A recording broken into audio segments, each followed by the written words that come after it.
Welcome to the Get Sculpted podcast. We're your hosts, Tiana, Jordana, and Marilyn. This podcast is all about cutting through the noise and giving you the real deal on fat loss, muscle building, and what it really takes to build your 2.0 sculpted self, inside and out. Our motto is to work smarter, not harder. We'll break down science-based and actionable strategies to optimize your metabolism, ditch the diets, and create a sustainable, fit, and healthy lifestyle that actually works for you. So if you're ready to get stronger, not just skinnier, and embrace a body you love, hit that subscribe button and let's get sculpted. Hello and welcome to the Get Sculpted podcast. And we've been in holiday mode for quite some time. And if you are thinking, okay, this is around the time when my pants fit a little snug, I'm bloated, of course, I'm having more wine and cookies, and I'm just feeling tired. And you're recognizing this and you're like, how the heck do I crawl out of this? This one is for you, okay? Because you don't have to wait till January. You don't have to wait until the New Year, New Me bandwagon starts. And you don't have to wait until this whole Christmas and holiday season is over either. And this is really going to start with some brutal honesty for you here, which is that you don't need this reset or detox or this deadline where you're going to start getting yourself together. You really just need to start keeping promises to yourself, and you need to start setting some minimum standards. Okay, so if you don't want to finish the year feeling like a bag of bleep, if you don't want to feel sluggish and just disconnected from the person that you know you can be, then this is going to be your wake-up call. So, girls, are you ready to kick this into high gear? Always. This is the tough love I think we need right now. This is an important one, definitely. Awesome. So, Mer, share with us, what is the reason that one would feel like bleep at this time of year? Yes, let's talk about this. Okay, so I know what a lot of our listeners are thinking. You know, it's the wine, it's the parties, it's the holidays and all that. I know, we know that you might think that this is why you feel like crap around this time of year, but it's not about any of those things. The real reason, plain and simple, the reason you feel like crap is because you are living out of alignment with the woman you want to be. Mm-hmm. When you are not aligned with habits, you know, you're skipping your workouts, you're eating whatever you want, you're drinking the wine, you're feeling like garbage. It's not just your body that's going to feel off, it's your mind. Because what happens is you spiral into that shame and that guilt because you're completely disconnected. So of course you're going to feel that way. And this is what creates that spiral that is keeping you stuck. You make these promises and then you abandon them, right? And then you start that narrative like, oh, it's this, it's that, I'll wait till January. There's no point now. But the longer you stay stuck in that gap of where you are now to where you want to be, the worse you're going to feel. That is what's making you feel like trash. It's not the holidays. It's that you're abandoning yourself. But the good news, we always say this on the podcast, is you don't have to be perfect. No one's asking you to be perfect, but you got to do something. You can't give up on yourself every time life gets busy. We've talked about this. If you look at the calendar year, there's something every single month, whether it's a holiday, a birthday, an event. So where's that going to get you if that's what you keep adhering to? When you stay committed, even during the chaos, you stay connected to your 2.0 self. And that is the version of you we constantly talk about. And I will say, Bear, I think something you touched on is so important is that this feels like you're normal, or you said something like that, where that's how I used to feel. I used to think, oh, of course it's December. It's going to be a month where I feel like crap. Of course. But it doesn't need to be like that. And I don't think people recognize that whatever you're at now is your 1.0. Even if your 1.0 now is the 2.0 that you used to set for yourself, awesome. Congratulations. That's your 1.0 now. Now we're going to raise the bar even higher. So if this is your normal, you need to think and act in a different way so that your December leaves you feeling just as awesome as all the other months of the year. Exactly. And, I constantly think about, yes, we're not denying that December is not a busy month. Yes. No matter how you celebrate. It's different. Yeah, it does hit differently. But I always think isn't that even more reason why you want to feel so good in this holiday and coming out of the holiday?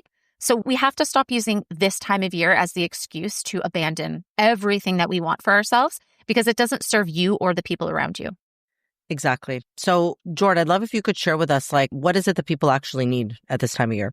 Yeah, here's the thing. You guys started to touch on it. December going into January, this isn't just coming out of alignment. It's also a pattern that you've been repeating year after year after year. And it's time to break that pattern and it's time to do something different. And I think when we start to look at it from a bigger picture, you maybe want to do a little bit of an assessment on yourself. You don't need that detox or fat burner or super aggressive diet to get there.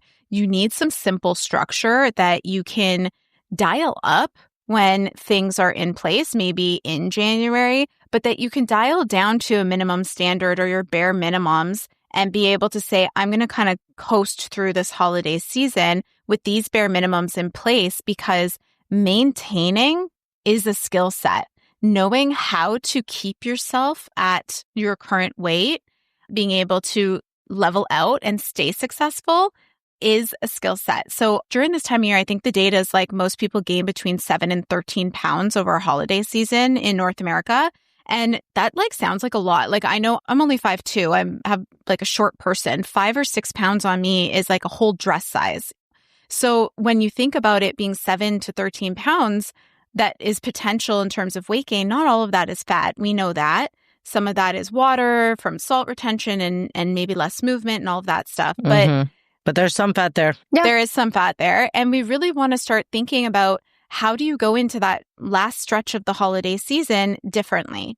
Can you navigate the holidays with a different mindset? How would your best self show up to the holidays? Like, who is your 2.0 self and how does she show up to holidays? That's what I talk to my clients a lot about, is how this pattern goes through the last couple of weeks. Well, how would you want it to go? Yeah. Do you want to add something, T? Yeah, I was going to say, I think a lot of people, until you've lived in a certain mindset, you can't really know what you don't know. You can't visualize what is it like to actually think like someone who isn't in this restriction mode. Because you've been in this lifestyle long enough. I think, I wouldn't want to be spiraling and going off. Like, that doesn't feel good at all because you've just adjusted to that lifestyle. But someone in the headspace of like, they are used to that up and down. What we want to paint out for you is like, what would it look like if you just had a constant, like not 120% and then alternated with like 50 or 60, but like, what if you just had a consistent 70, 80% that you put forward? Maybe around the holidays, you're giving your 70, maybe normally you're giving 80, but the minimum standards means like, what is the kind of things that keep you going that are like brushing your teeth and taking a shower? Like, you're never going to stop doing it no matter how busy you are. Maybe it's your movement is reduced, but it's a different type of movement. You're still eating regular meals. Maybe you're just not tracking. You're not in a calorie deficit, but you're in maintenance. Yeah. I just want to share a couple of minimum standards that I work towards in this time of year. And I'd love to hear if you guys have any others.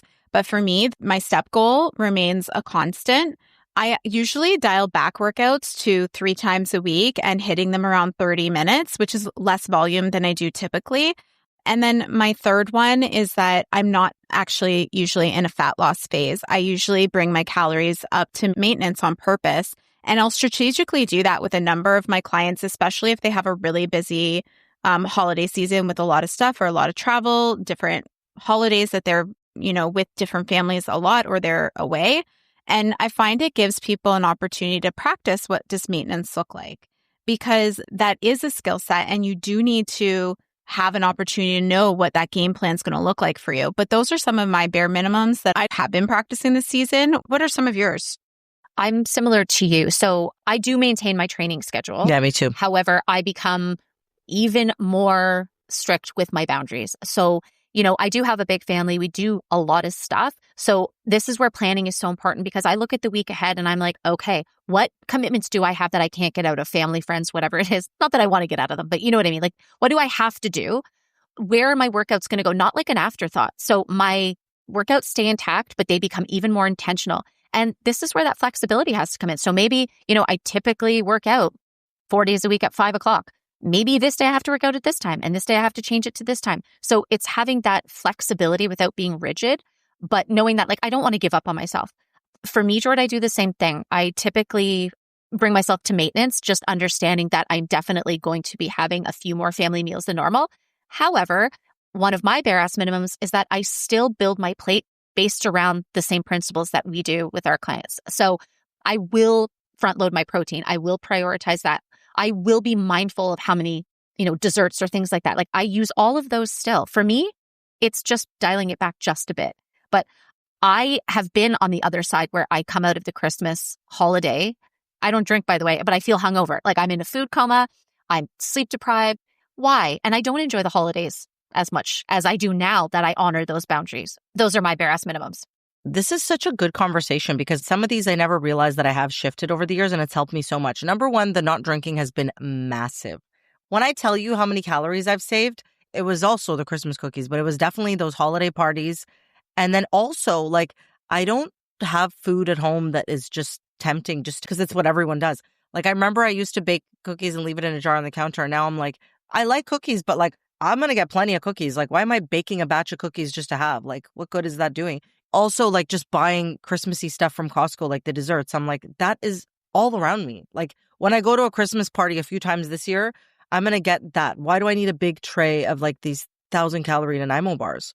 So like even just being mindful of like what I'm controlling outside of these Christmas parties. Great point. So like I'm not baking and I'm not bringing home sweets. It's not because I'm a killjoy. It's just because I don't want a big tray of it in my house.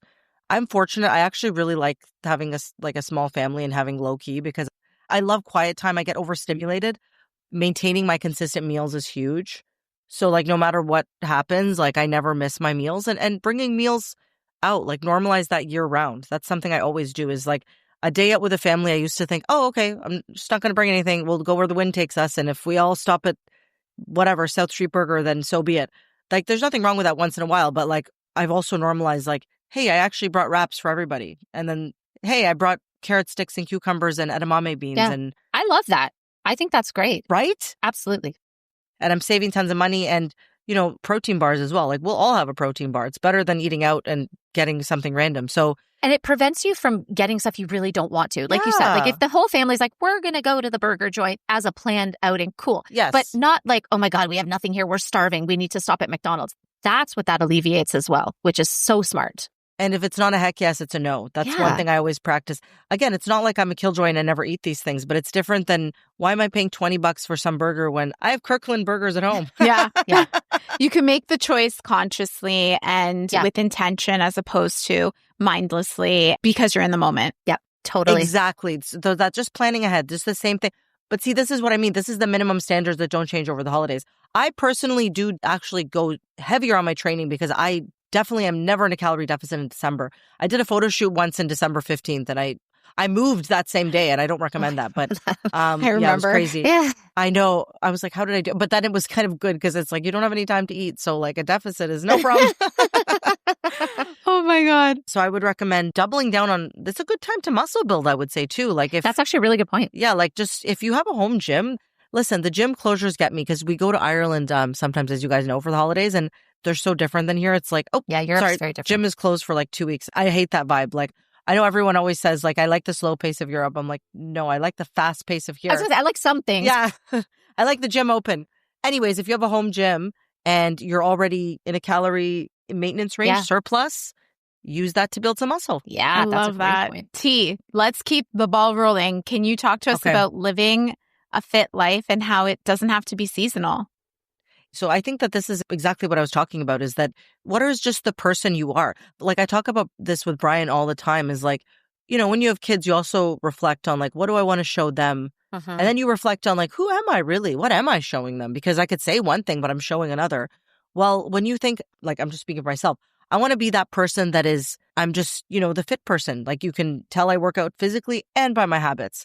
And I feel like it. I want to be, you know, 70, 80 something. I'm still lifting weights. Like, and that makes me show up that way. That kind of person, is she taking December to just eat Christmas cookies and drink wine? No. Like that person is prioritizing and every decision you make every day is going to dictate that. When it's your identity, it's just what you do, right? Like, it's like, you know, when we talk about minimum standards, I always tell my clients, hey, you might say like a minimum standard, oh, if I'm really desperate for money, there's certain things I will do and won't do, right? Like, same thing with like, if I'm really, like maybe I will not do anything illegal. Feet pics are off the table. No, those are illegal. Maybe I'll do feet pics. That's fine, right? Like you have your minimum, but no matter how bad things get, I'm not going to, you know, do like a Walter White move. Yeah, fair enough. Seriously though, like that's the same thing with fitness. You could say like, for me, I'm like, no matter how crazy things get in my life, I'm never going to stop moving my body and working out ever. Never, ever, ever. I don't care if I'm going through the biggest tragedy ever, God forbid. We all are going to go through something crazy. If my brain is shut off, my body will keep moving because that's the identity I built. It's like even in my busiest season when I did that photo shoot December 2 years ago, and we closed on this house and our stuff was all packed. We had no gym membership. It was all a mess. I was still training with kettlebells 3 times a week because they were not packed in a box. I could do 30 minutes and that was my minimum standard. And that's because the 2.0 me, I'm absolutely not letting 24 hours go by where I consciously choose to just sit and not move. That's not going to happen. And that's what we want for you as well, but your own version of that. Mm-hmm. Can I add something there? Because when we talk about building a fit life and people are in these patterns and they repeat, and they're like, how do I get unstuck from this? Something I like to do when I talk with groups is I take them through what, like I call it the fit life assessment. And so what I have people do is I have them think about 4 key areas of what you need to manage when you're building your fit life. And the first one is like physical.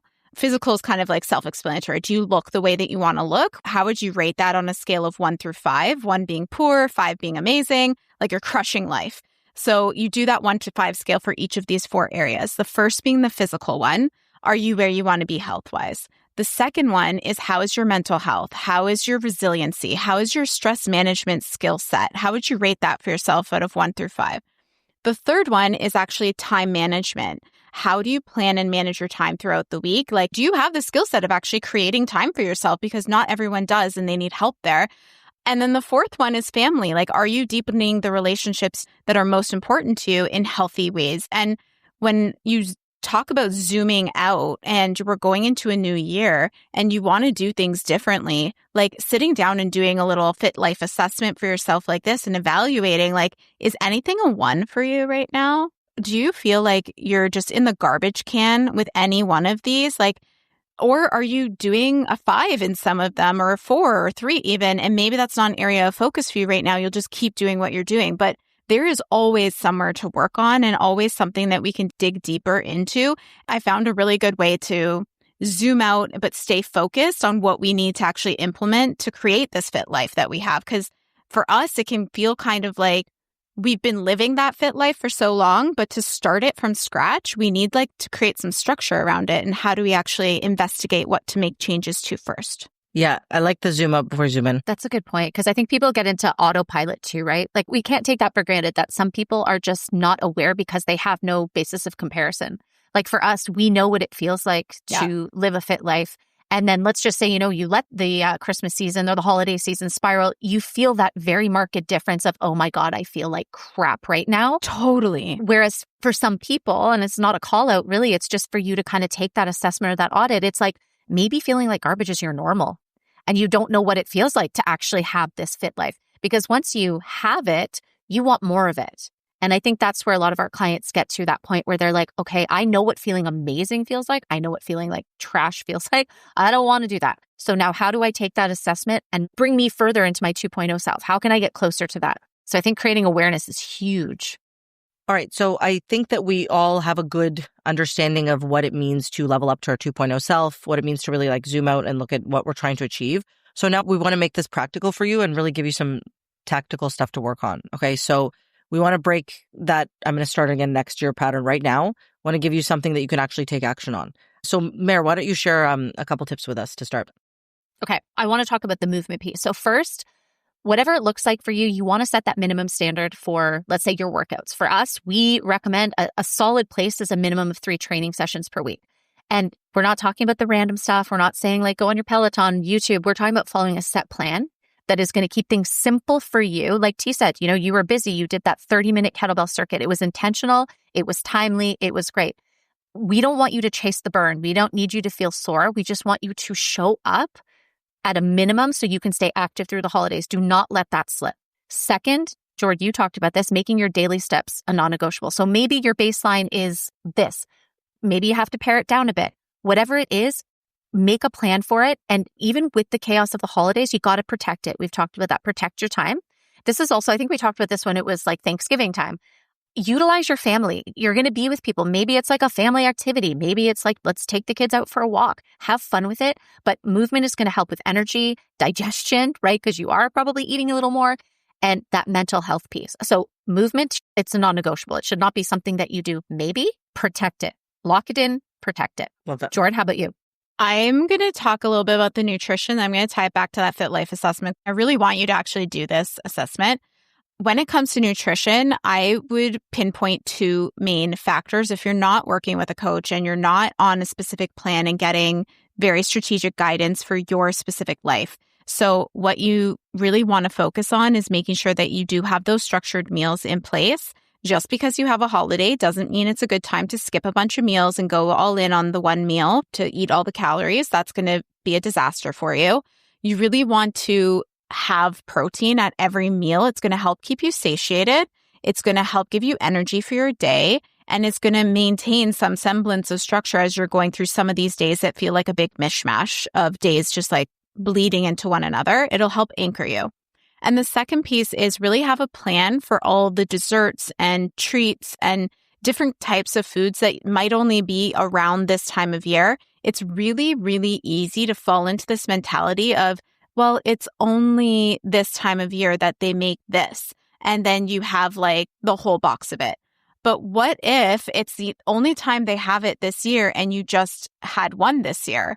It's like a very big shift to start to think about not from a place of restriction, but from a place of empowered choice. You don't have to feel out of control with that food in order to feel like you've satiated the craving for it, if that makes sense. You really want to be present and slow down and eat the food pleasurably so that you can get that enjoyment from the experience that you've chosen in that moment, and plan those out. Like not every meal has to have one of those moments or dessert or anything like that. And then I really want to challenge you guys to do the Fit Life assessment. So do it. It'll set you up for 2026. It's important. Yeah, absolutely. I want to highlight too, the skipping meals thing was really important. And you touched on that, George. Do not skip the meals. It just doesn't work. And I can't tell you how many times I've heard people still say, I'm not going to eat all day, so I eat at the buffet later. And I might add, I would recommend don't come into any meal starving and aim to not eat past a level of comfortable fullness. It's just a general good rule. Therefore, this is why I'm very against all you can eat anything, because you're going to eat to the point of feeling disgusting. Especially if you don't know what hunger and fullness actually feels like for you. You're so right. Exactly. Just set yourself up in a way that you can actually enjoy that meal instead of eating it mindlessly.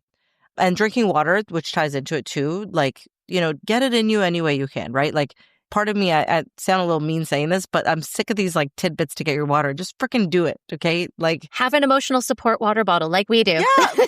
Get a nice water bottle, flavor your water, but like whatever you got to do, the resources are out there. Please drink it, all right? Like, get one that you can do an ASMR too, sensory one. Yeah. Like, use the tidbits. I'm not trying to be mean, but I'm saying like, you got to get the water in, period, okay? Especially given like when it's colder, we get less thirsty and there's more alcohol happening. So we don't want to get dehydrated. Keep showing up. It's never the off-track event that gets people off track. It's what happens after. So it's like the meal leading into like, it's Saturday. I might as well just bleed into the weekend. It's like, oh, okay, I overate at this brunch a little bit, but that's okay. I'm just going to walk it out and I'm still going to have that home-cooked meal for dinner tonight. Mm-hmm. And can I just make one point here too? Because especially between Christmas and New Year, I find that that's like a really, let's call it the black hole of the holidays, where all of these things that we're talking about, this is where you have to make sure that these things are solid, because it's so easy to be like, Christmas happened, New Year's is happening. Okay, like, no. This has to be your non-negotiable. I completely agree with you. That black hole week, I know. So you want to set yourself up not just for yourself now, but for your future self. That's what we're kind of telling you here. So, yes. All right, let's recap kind of everything that we talked about here and make sure you have some action steps. Number one, this month doesn't have to be that black hole that sets you back. It can actually be you laying down the foundation of your BAMs and setting those new standards for yourself going into the following year. You're not behind, your body's not broken, but you need to stop waiting to take action. Just start. Just take a step in the right direction. Start actually acting like the type of woman you want to be, like the 2.0 version of yourself. Ask yourself, what would the best version of myself do in this scenario? And then show up like that and propel yourself in the right direction. Is there anything else you guys would add as final thoughts? No, I think we've covered it. No, I think you hit it. We just want every woman to feel like their absolute best self and live that life. Heck yeah. I love it. Yeah. So if you guys got value out of this, make sure that you give it a share. Give us a tag on social at getsculpted.ca. Send it to a friend. We love your shares. We love that we're reaching you guys Canada, US, and worldwide. And your shares just help us reach more people. And share with us what the number one takeaway here was, or what is the 2.0 habit you're committed to locking in for 2026. We will share, and that's going to inspire others. And as we always say, you're going to pay it forward. Thank you for being here, and we'll see you next year. Ha. And that's a wrap for today's episode of Get Sculpted. We hope you feel inspired, empowered, and ready to take the next step in your fitness journey. Remember, building your 2.0 body is a unique journey for you. It's about showing up for yourself consistently and not being perfect. If you loved today's episode, don't forget to hit subscribe and leave us a review and tag us on social at getsculpted.ca. Your feedback helps us reach more women like you who are ready to cut through the noise and make lasting changes. For more daily tips, inspiration, and behind-the-scenes content, follow us on Instagram and check out our handles in the show notes below. Thanks for tuning in, and we'll catch you next time on Get Sculpted. Until then, remember this: getting sculpted isn't about working harder, it's about working smarter.